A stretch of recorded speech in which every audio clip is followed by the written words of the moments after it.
Hey everybody, welcome back to DeHaven Family Farm. Today we're going to do a quick repair video in the garage.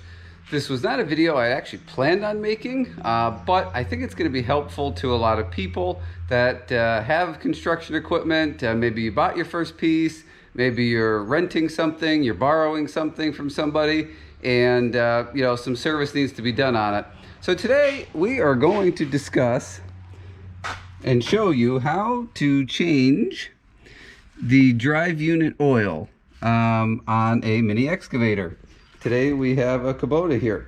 So the reason I'm making this video is because Kubota's instructions here are actually a bit confusing. So looking at the photo of the location of the 3 plugs, there's a 1, 2, and 3 there. 1 is the check oil, that one's kind of in the middle. 2 is the drain plug, that's obviously at the bottom. And 3 is the oil filling port, as they have it labeled here. And you can see sort of the configuration of where those plugs are located. One's at the bottom, one's offset in the middle, one's right on the top. So if you come down to our machine here, there's absolutely no way to get these actual plugs on the machine to mimic what is in the photo. So what I've done is I have one at the bottom. Here's the one that's offset. That one's going to be in the center. That'll be our fill plug, check plug, and then we're going to use that one as a drain plug. I have rotated this machine all different directions, and it never will look like the photo. So the main thing is to have one at the bottom, and that one sort of level on, well, I mean, it's going to be where it's going to be once you get one of these down to the bottom. So that's the first issue that I found with the instructions. So the next issue I have, it says rotate tracks or drain plugs at the bottom, remove the drain plug, let it run out, put the drain plug back in, fill with, and now here, it says fill with gear oil through the oil check port. So we come back down here, and there you go. We have number 3 is an oil fill port, and number 1 is the check port. So down here they're telling you that there's a separate fill port, and up here they're telling you to fill it through the check port.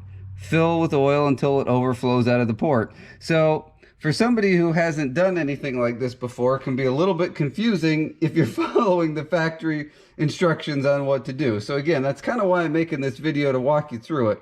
So what we're going to do is we're going to take the drain plug out, and we're going to follow the actual worded instructions. There's no reason to take all 3 plugs out. So we're going to fill through the check plug like it says there. So if we come back here to recommended oils, I'm sorry there's a shadow. Working in the shop here today because it keeps raining outside, and I can't find a good position here to, oops, sorry, hang on. No matter what I do, I got a shadow. So we are looking at gear oil on the first category, all weather. That's what it says, 1 quart, and those are some suggestions, just 80W90. So that's what we're using today, is an 80W90. So let's get you set up here, and we'll get this changed. Okay, we've got a number 8 Allen head bit here. Now this is not an impact, it's just a driver. So we're going to try using this guy here just to save some time and see what happens.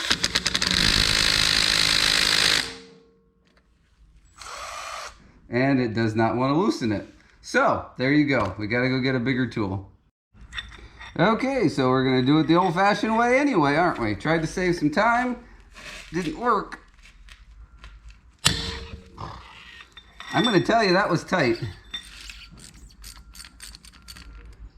Getting her loose there. We got a little drain plug, or a drain pan here. Maybe what we'll do quick before we do that is we'll loosen this guy up here too. This will be our fill/check port. Just so we have some airflow moving through, and we'll see if anything comes out of there. It's technically supposed to, but we'll see. Yep, there's oil coming out, so that's perfect. So let's get our pan under here. We'll pop that guy out. Definitely looks a little bit dirty. We'll go ahead and take this other one out up top too to let the air go. There we go. Now we got some flow. I don't know if you can see that with the way I'm holding this container up here. Okay, we're finally to the point where we just barely got a drip. Couple quick things to note if you're gonna do this. Hopefully you watch the video all the way through before you go to do your own. Number one, this takes a long time to drain out. So if you wanna get, 90% of the oil out of there, you're gonna have to leave it sit a little bit. Don't expect to just sit here for 2 minutes and boom, it'll be done draining out. So with that in mind, make sure whatever container you use either fits underneath the drain plug, or I don't know if you can see in the camera, I had to prop mine up with some blocks of wood so I didn't have to sit here for 15 minutes and hold the thing. So just a couple things to take note. We'll clean all this oil up here later. I still have to do the other side. Now, something else to bring to your attention. So, as per part of the instructions, we were going to use the check plug as our fill plug. And there's a problem with that. If you can see right in there, there is a plate, part of a gear that's in there. And there's the tiniest space between this outer plate and that gear in there. So yes, technically gear oil would probably go in there, but it's gonna spill all over the place. So I went ahead and took out the other plug. You can see just the edge of the gear there. There's a lot more room there to squirt oil in. So I ended up having to take out all 3 plugs anyway. So we're gonna use this plug here with the gear showing to put our oil in. And I think it's pretty much about the same height actually as the other one. So, all right, let's give this a shot here. Here's our 80W90. There we go, she's starting to run out. So we'll put this plug back in. I also recommend after changing oil, any drain plug ever, doesn't matter if it's hydraulic oil, gear oil, engine oil, always monitor it the first couple hours of use and make sure that you don't have any leaks anywhere. If anything needs to be tightened, these guys have little O-rings on them. Always a possibility you could damage an O-ring putting it back in or something. All right guys, that's the end of this video here. Again, just something that I hope is going to be helpful to some people out there.